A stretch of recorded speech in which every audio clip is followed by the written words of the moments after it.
Israel গত মে মাসের শুরুর দিকে ইরানের পরমাণু স্থাপনাগুলোর উপর হামলার পরিকল্পনা করেছিল। তাদের লক্ষ্য ছিল ইরানের পারমাণবিক অস্ত্র তৈরির সক্ষমতা 1 বছর বা তার বেশি সময়ের জন্য পিছিয়ে দেওয়া।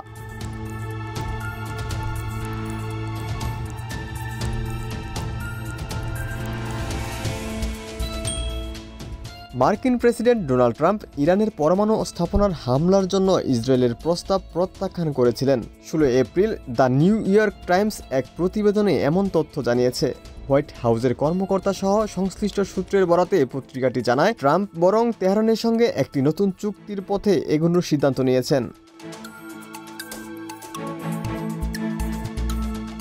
সমন্বিত বিমান হামলা ও কমান্ডো অভিযানের চিন্তাভাবনার পর ইসরায়েল একটি বিস্তৃত বোমা বর্ষণ অভিযানের প্রস্তাব দেয়, যা 1 সপ্তাহের বেশি সময় ধরে চলতে পারত। ইসরায়েলি কর্মকর্তারা আশা করেছিলেন যুক্তরাষ্ট্র কেবল এই অভিযানে অনুমতি দেবে না, বরং এতে সক্রিয়ভাবে অংশ নেবে।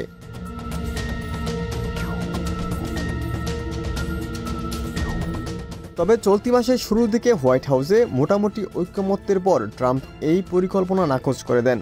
ভাইস প্রেসিডেন্ট জেডি ভ্যান্স, প্রতিরক্ষামন্ত্রী পিট হেগসেথ এবং জাতীয় গোয়েন্দা পরিচালক তুলসী গ্যাবার্ড সহ ট্রাম্প প্রশাসনের শীর্ষ কর্মকর্তারা আশঙ্কা প্রকাশ করেন এই হামলা ইরানের সঙ্গে আরও বড় সংঘাতের ঝুঁকি তৈরি করতে পারে।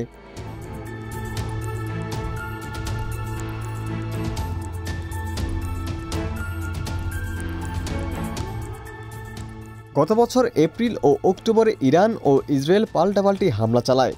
এতে এই দুই আঞ্চলিক প্রতিদ্বন্দ্বীর মধ্যে উত্তেজনা আরও বেড়ে যায়।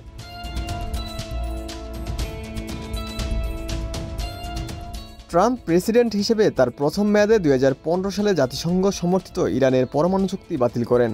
তিনি তেহরানের বিরুদ্ধে গোপনে চুক্তি ভাঙার অভিযোগ তোলেন এবং পুনরায় নিষেধাজ্ঞা জারি করেন। এর জবাবে ইরানও চুক্তির শর্ত মানার বিষয়টি কমিয়ে দেয় এবং ইউরেনিয়াম সমৃদ্ধকরণ কার্যক্রম বাড়িয়ে দেয়।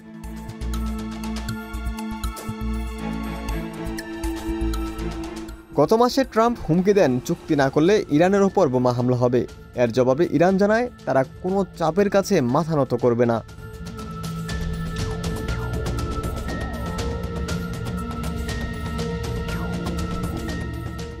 তবুও এ ধরনের উত্তপ্ত বক্তব্যের মাঝেও যুক্তরাষ্ট্র ও ইরান শনিবার ওমানের প্রথম দফা বৈঠকে বসে।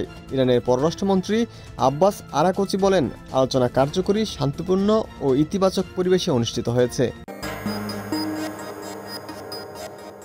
যুক্তরাষ্ট্রের প্রেসিডেন্ট ডোনাল্ড ট্রাম্প হার্ভার্ড বিশ্ববিদ্যালয়ের কর্মকাণ্ডকে তামাশা বলেছেন। তিনি বলেন, এটি ঘৃণা ও মূর্খতা শেখায়। বুধবার নিজের সামাজিক যোগাযোগ মাধ্যম ট্রুথ সোশ্যালে তিনি এসব কথা বলেন। তিনি আরও বলেন, বাহিরের রাজনৈতিক তদারকি মানতে অস্বীকৃতি জানানোর পরিপ্রেক্ষিতে শিক্ষা প্রতিষ্ঠানটির সরকারি গবেষণা তহবিল বাতিল করা উচিত। যুক্তরাষ্ট্রের সংবাদ মাধ্যমগুলো জানায়, ট্রাম্প প্রশাসন আনুষ্ঠানিকভাবে অভ্যন্তরীণ রাজস্ব সেবা সংস্থাকে অনুরোধ করেছে যাতে তারা এই খ্যাতনামা শিক্ষা প্রতিষ্ঠানের কর ও ছাড় সুবিধা বাতিল করে। এর একদিন আগেই প্রেসিডেন্ট ট্রাম্প এই সুবিধা বাতিলের হুমকি দিয়েছিলেন। ট্রাম্প নিজের ট্রুথ সোশ্যালে লিখেছেন, হার্ভার্ড একটি সম্মানজনক শিক্ষা প্রতিষ্ঠান হিসেবে আর বিবেচিত হতে পারে না। একে বিশ্বের সেরা বিশ্ববিদ্যালয় বা কলেজগুলোর কোনো তালিকায় রাখা উচিত নয়। ট্রাম্প আরও লিখেছেন, শিক্ষা প্রতিষ্ঠানকে আর কোনো কেন্দ্রীয় তহবিল দেওয়া উচিত হবে না। ঐতিহাসিক হার্ভার্ড বিশ্ববিদ্যালয় থেকে এখন পর্যন্ত 162 জন নোবেল পুরস্কার পেয়েছেন। ট্রাম্প এই বিশ্ববিদ্যালয়ের উপর প্রচণ্ড ক্ষুব্ধ, কারণ তারা ভর্তি প্রক্রিয়া, নিয়োগ ও রাজনৈতিক দৃষ্টিভঙ্গির উপর সরকারি তদারকি মানতে অস্বীকার করেছে। কলম্বিয়া বিশ্ববিদ্যালয় সহ অন্যান্য প্রতিষ্ঠানগুলো ট্রাম্প প্রশাসনের তুলনামূলকভাবে কম বিস্তৃত দাবিগুলোর কাছে নতি স্বীকার করেছে। যুক্তরাষ্ট্রের খ্যাতনামা বিশ্ববিদ্যালয়গুলো অতিমাত্রায় বামপন্থী বলে দাবি করেছে ট্রাম্প প্রশাসন। হার্ভার্ড বিশ্ববিদ্যালয় কর্তৃপক্ষ ট্রাম্প প্রশাসনের এমন চাপ সরাসরি প্রত্যাখ্যান করেছে। বিশ্ববিদ্যালয়টির প্রেসিডেন্ট অ্যালান গারবার এই সপ্তাহে বলেন, হার্ভার্ড বিশ্ববিদ্যালয় নিজস্ব স্বাধীনতা কিংবা সাংবিধানিক অধিকারের বিষয়ে আলোচনা করতে রাজি নয়।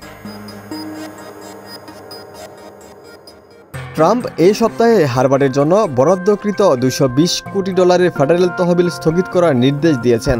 তিনি গত মঙ্গলবার বলেন, হার্ভার্ড পিছু না হটলে একে অলাভজনক শিক্ষা প্রতিষ্ঠান হিসেবে কর ও ছাড় সুবিধা হারাতে হবে। সিএনএন ও ওয়াশিংটন পোস্ট গত মঙ্গলবার জানিয়েছে, ট্রাম্পের অনুরোধের পর আইআরএস এখন প্রয়োজনীয় ব্যবস্থা নেয়ার পরিকল্পনা করছে। হামাসের প্রতি কৃতজ্ঞতা প্রকাশ করেছেন রুশ প্রেসিডেন্ট ভ্লাদিমির পুতিন।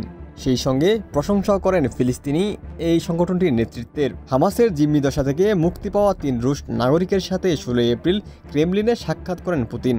সেখানে তিনি কৃতজ্ঞতা প্রকাশ করেন। তুরস্কের আনাদুলু এজেন্সি এই খবর নিশ্চিত করেছে।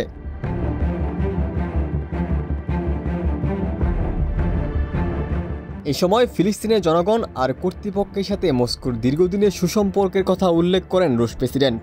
তবে গাজায় চলমান ইসরায়েলি আগ্রাসন নিয়ে কোনো মন্তব্য করেননি তিনি।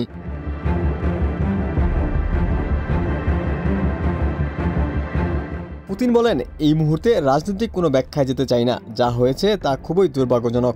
তবে আপনারা যে আজ মুক্ত তার পেছনে রয়েছে ফিলিস্তিনি জনগণ, প্রতিনিধি ও বিভিন্ন সংগঠনের সাথে রাশিয়ার দীর্ঘদিনের স্থিতিশীল সম্পর্ক।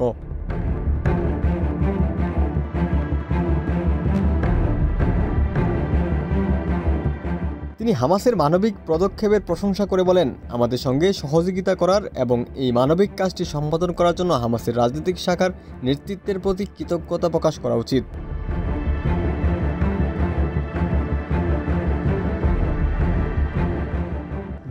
সালে ইসরায়েলে হামাসের নজিরবিহীন অভিযানের সময় সীমান্তবর্তী এলাকা থেকে বন্দী হন রুশ নাগরিক আলেকজান্ডার ক্রোফানোভ ও তার মা এলেনা ক্রোফানোভ ও বাগদত্তা সাফির কুহেন।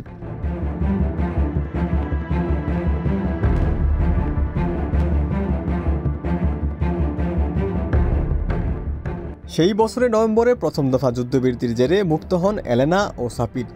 চলতি বছর ফেব্রুয়ারিতে ছাড়া পান আলেকজান্ডার।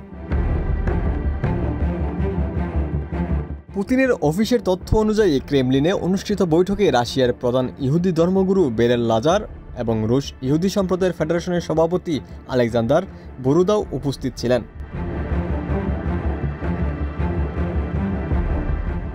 এদিকে ইসরায়েলের দেয়া 6 সপ্তাহের যুদ্ধবিরতি প্রস্তাব প্রত্যাখ্যান করেছে ফিলিস্তিনের সশস্ত্র সংগঠন হামাস।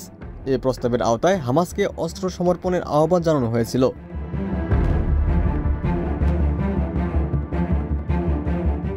যুদ্ধবিরতির আলোচনায় সম্পৃক্ত একজন ফিলিস্তিনি কর্মকর্তা নাম প্রকাশ না করার শর্তে হামাসের প্রস্তাব প্রত্যাখ্যানের কথা জানান। তিনি বলেন, হামাসের মূল চাওয়া হলো চূড়ান্তভাবে যুদ্ধ বন্ধ করা এবং গাজা থেকে ইসরায়েলি সেনা প্রত্যাহার করা। কিন্তু ওই প্রস্তাবে এ বিষয়ে কোনো প্রতিশ্রুতি ছিল না, বরং হামাসের হাতে থাকা জীবিত জিম্মিদের অর্ধেকই মুক্তি দেওয়ার শর্ত জুড়ে দেওয়া হয়েছে।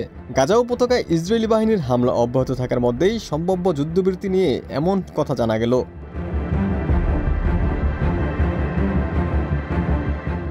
ফারুক, ঢাকা প্রকাশ।